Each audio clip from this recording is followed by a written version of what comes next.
Welcome to Mintel's Little Conversation podcast.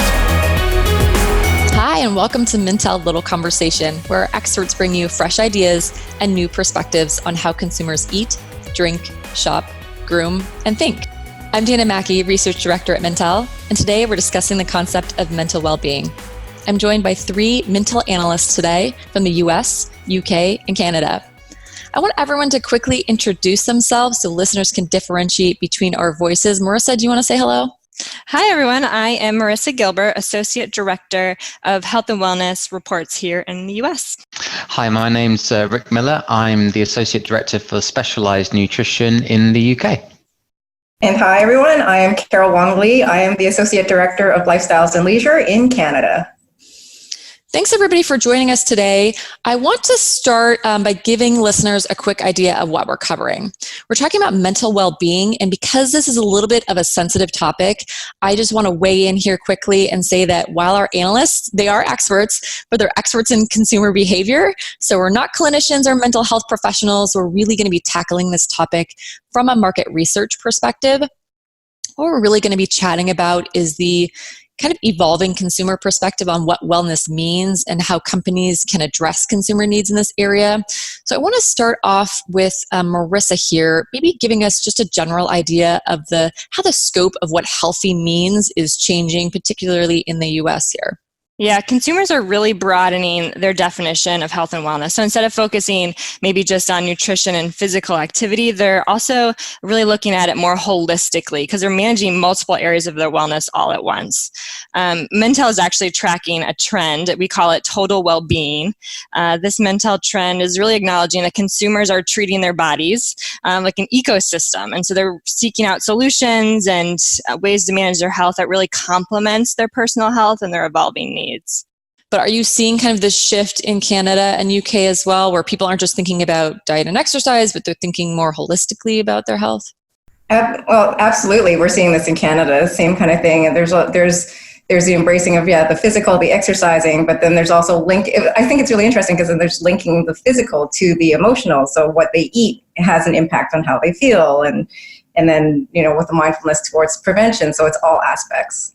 I totally agree. And it's, the same in the UK, this sort of gut-brain relationship has really sort of taken off really, and people are starting to make the connection between what they eat and how it affects their mental well-being throughout the day, their energy levels, their interactions with others, and just their general state of happiness, I guess, to an extent. Yeah, and I think too, the health and wellness market in general has really transformed from an industry to a culture. So we're seeing this really play out in all categories, in all markets, in food and fashion, as we've kind of touched on, in beauty and personal care. So I think as we really dig into this topic in our conversation, we're going to see how brands are addressing it across all these different categories. It's not just healthcare models that are addressing mental health and well-being. We're seeing this in food, and we're seeing this in home care. So a lot of industries are really tackling this topic. I just want to build off of what you were saying, Marissa, real quickly, because one of the things that I had come across recently, where I was really surprised to learn, was that actually even the financial sector is taking this on. So SoFi, which is this bank in the US, has built out a platform to allow consumers to talk about how even being in debt has a mental toll, an emotional toll. And I thought that was so fabulous. But it really does go to show that it's all around. It's a culture. Yeah, absolutely. Carol, I'm glad you said that because I definitely think financial stress is a huge mental toll on people. But we often think, maybe this is just me, when I think about mental well-being, when I think about self-care, I often think there's a privilege angle to that as well.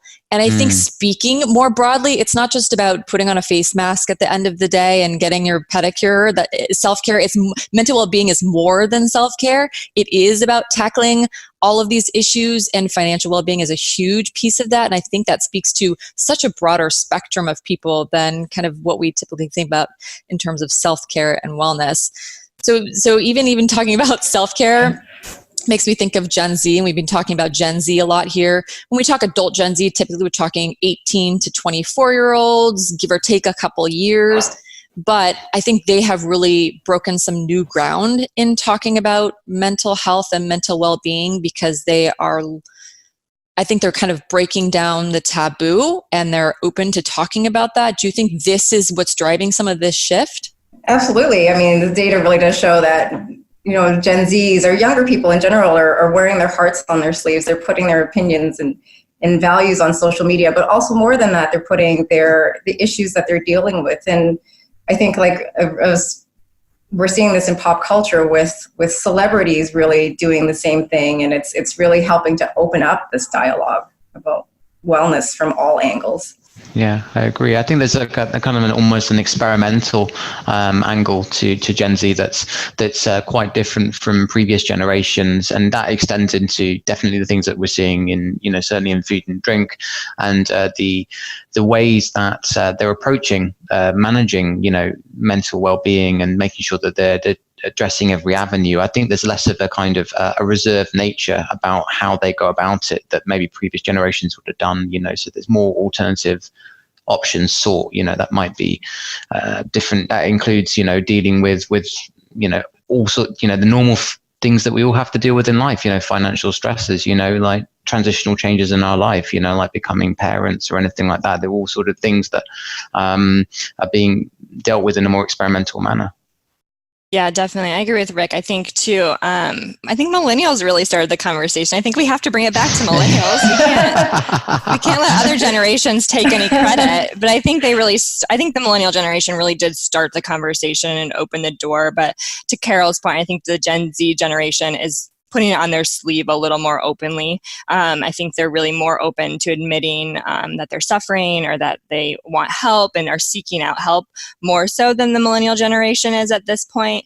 But I think that the conversation did start with the millennials. And I think to Rick's point, the millennial generation is well situated now in parenthood and that life stage. And I think mental well-being really goes through cycles and may have seasons, and parenthood is certainly a season where stress can mount in different ways in the household. No, absolutely. And I think, Marissa, I totally agree with you in terms of like parenting, millennials being at the forefront of this conversation, because parents today are under more pressure than ever. I feel like, there's judgment from all angles. And I think parents, both fathers and mothers, the role of parenting is changing. You're expected to do everything.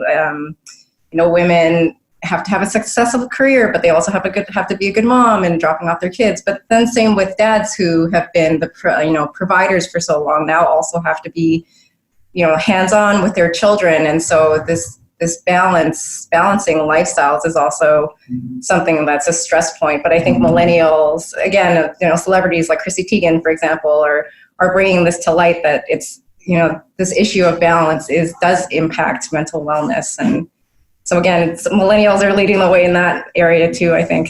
Right. And I think, we're also seeing a shift too, for mothers specifically. There's a lot of social media content, of course, but even articles online and wherever about how it's okay to not say that life is perfect or that everything is hunky-dory, but that, that there's going to be ups and downs and things like that. But we're not seeing that as strongly, I think, in the dad space. I think that there is less conversation, and actually we're looking to dads to be more perfect and to sort of elevate their game and do it all. And I think that the conversation around dads is going to have to soften a bit and be more open. I totally agree with you, Marissa. And I think that kind of evolution that's being, of the way that dads are portrayed and being able to, I would say men in general, as opposed to just fathers, to an extent, being able to express their mental well-being in different ways. And that's been kind of spearheaded by, various different high-profile individuals. I'm just off the top of my head, I think about like Prince Harry and the things that he's done to try and, elevate the status of mental well-being for men. But, I sort of draw upon, some really interesting data that's come through from University College London that's actually looked into, I suppose, they call it the Harry's Masculinity Report, which is all about looking at what do men certainly in Britain value in terms of their own their own masculinity? What do they think about when they think about masculinity and what matters to them? And I think it's phenomenal, actually, and perhaps we can share this report with the listeners later, because it looked at quite a large number of men across a huge age range from sort of 18 up to 85, and 2,200 cohort, and they found that maybe some of the sort of stereotypical views of what mattered to men actually were quite different, really. I'm not sure what it says really about our role towards exercise, but athleticism and sort of the way that attractiveness and the way that men felt was actually lower down the scale than things like honesty, loyalty, dependency. And interestingly, and maybe this is something that runs kind of contra to what we think, but it said that the happiest men were actually those who were in a relationship and not those who were single, and they were even happier even if they've been divorced, which was very interesting. And so I think it's just sort of these little tidbits are sort of changing maybe society's views around you don't have to be necessarily strong and leading the way and singling and mingling and all those things. It could be that traditional values still have a place, but it's the way that we're approaching them, and the way that we're viewing men and equally women as well in society, and how we think about and talk about mental well-being. I totally agree. And you brought up a really good point, the spectrum of that research, targeting older adults too. I think, this conversation, the mental health conversation and mental well-being conversation is really strongest among younger generations, millennials, Gen Zs, but I think that it's, these younger generations have kind of figured out the wording and the conversations that they can have around them to feel comfortable discussing it. But these older generations certainly still have the stressors and, mental health diseases just as prevalently. And so I think that, the older generations also need to be able to have a source for talking about it and resources for care too.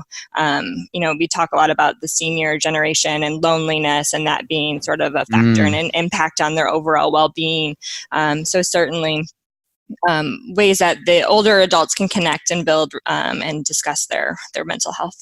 I agree that it's usually often we talk about mental health and technology in particular from the viewpoint of younger people, but actually seniors really do need tech. And I actually, one of the things that when I was thinking about mental health that I thought was really interesting is actually there's a lot of tech developments that are out there to help seniors be independent for longer. For example, I think about like Uber Health, which gives in the US, which gives seniors free rides to their caregivers. And then it's great because then also their caregivers can schedule these rides for the patients ahead of time.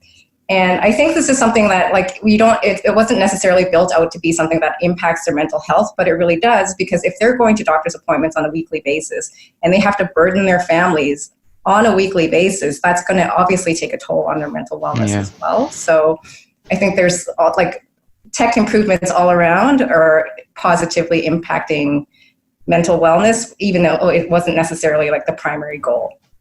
I completely agree with you, Carol. I mean, I think independence and being able to live your life to the fullest, I think is one of the greatest tenets of anybody's happiness at various life stages, and no more so than, as you say, when we get into the sort of senior years and people are as you say, maybe becoming increasingly frail and dependent, and I think there's a sort of cultural element to that as well, that you see across different nations to depend to the extent that dependency varies. I think and certainly I think in the US and definitely this part occurs in sort of Western Europe. There's maybe less of a dependency on children to support adults as they get into the later years, but certainly in other nations it's very much the case. So that's a really interesting development from a tech side, that helps to kind of balance things out a little bit potentially.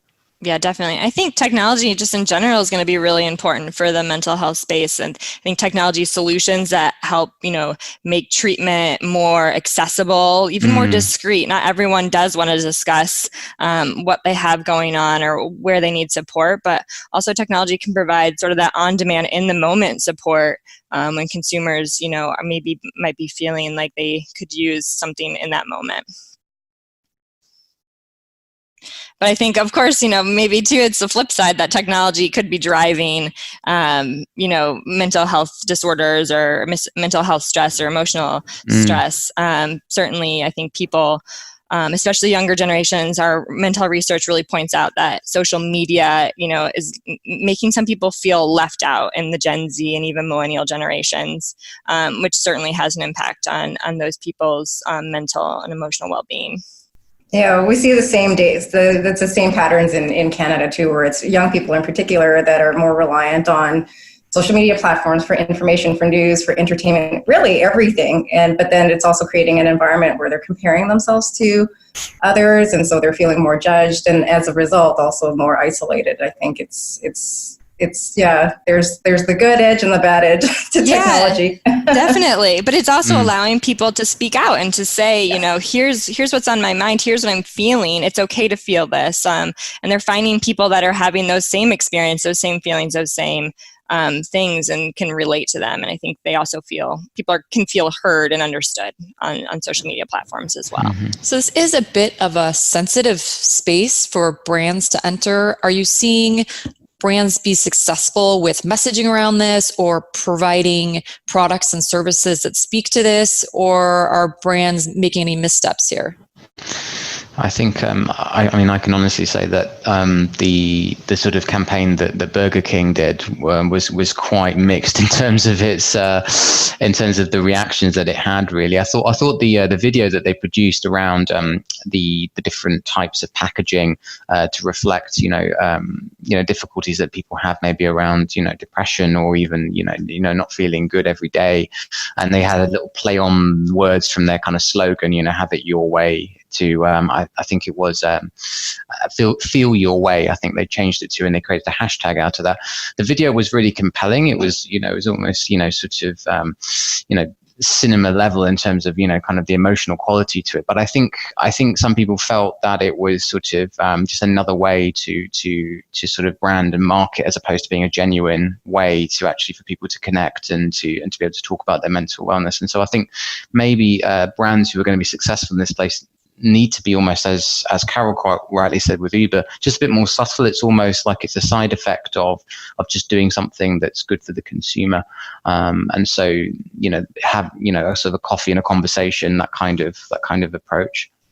Yeah, I definitely agree, Rick. I think too, it depends on where the brand sits. So Burger King bringing out their quote unquote Happy Meal might have seemed like a stretch for some consumers, but then there's other brands that are, well situated to help manage consumers' health that, their messaging makes a lot of sense. Cigna, a health insurance company in the US, recently launched a campaign that was highlighting the mind-body connection. So they're using a diverse set of spokespeople. So Queen Latifah, Nick Jonas, and Ted Danson. So spanning generations, spanning ethnic groups. And they're really Cigna is encouraging people to sign up for their annual checkup, but when they're there, to not only talk about their physical well-being, but discuss their mental well-being. So they're encouraging consumers to really make that connection between how they're feeling and how they're feeling emotionally and how they're feeling physically. And I think that campaign, really resonates with consumers because it makes sense. It makes sense that this health insurance provider would be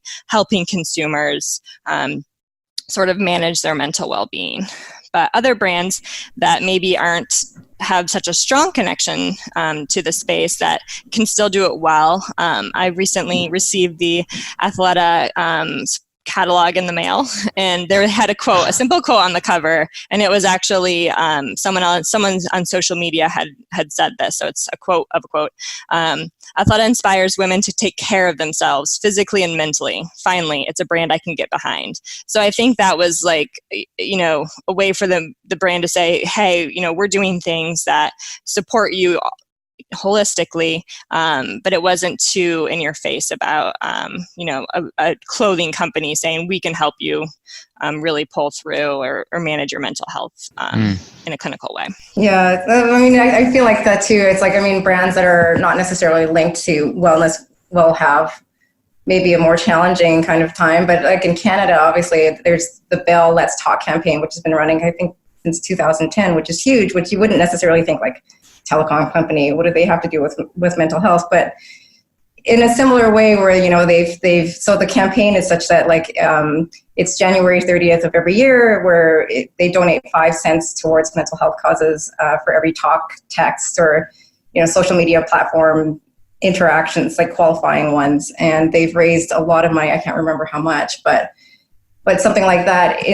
Not only are they creating a campaign that talks about mental wellness, but then they're donating money. And then they're also getting, like Marissa said, with your example, in terms of like a wide range of celebrities. And then they also have real people's stories on their website. And I think it really does showcase a range, but then they're also actively contributing back to the cause. So it's not just a campaign. It's not a surface level addressing. It runs deeper than that. And I think that's something that's really important for today. If people, because there's so much skepticism.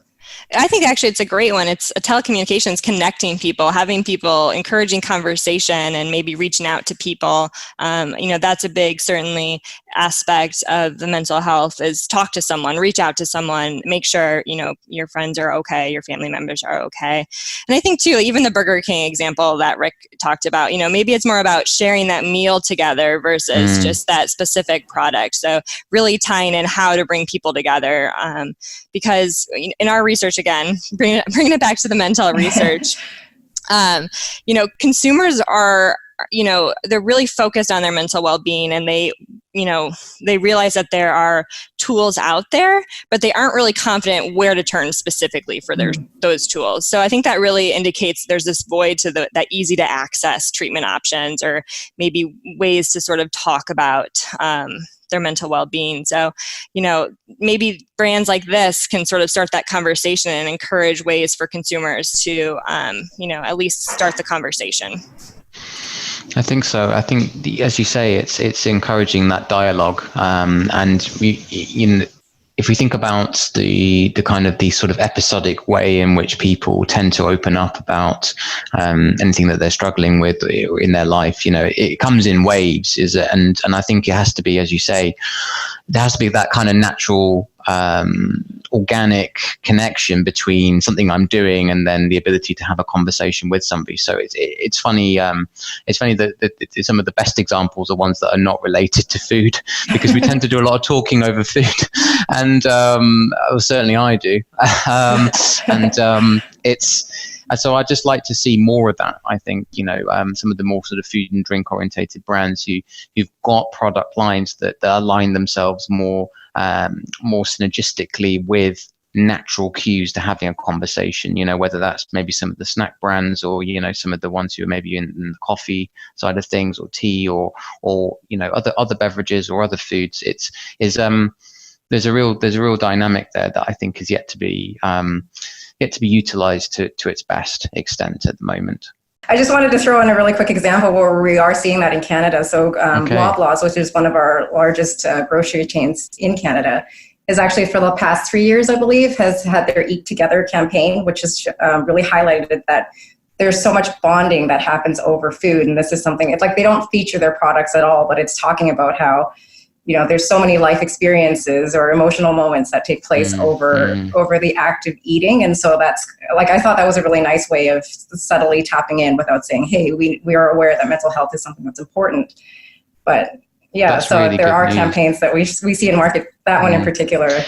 And the funniest thing is that it's supported by sort of leading health authorities. Even the Brazilian dietary guidance. They have like 10 points in their dietary guidance as opposed to pyramids and plates and all this other stuff. And one of them is very, very clearly to eat with friends and family. Don't eat alone wherever possible, which I think is a subtle cue back to the mental health aspects of eating and drinking. So it's kind of grounded in in the sort of science, as it were, which I think is really, really quite some serious foresight there, and it's really thinking properly about the role of food and mood, and on a population-based level, which I think is amazing. I just wish that we had the same kind of approach in the UK guidance. At the moment, we still love our plate.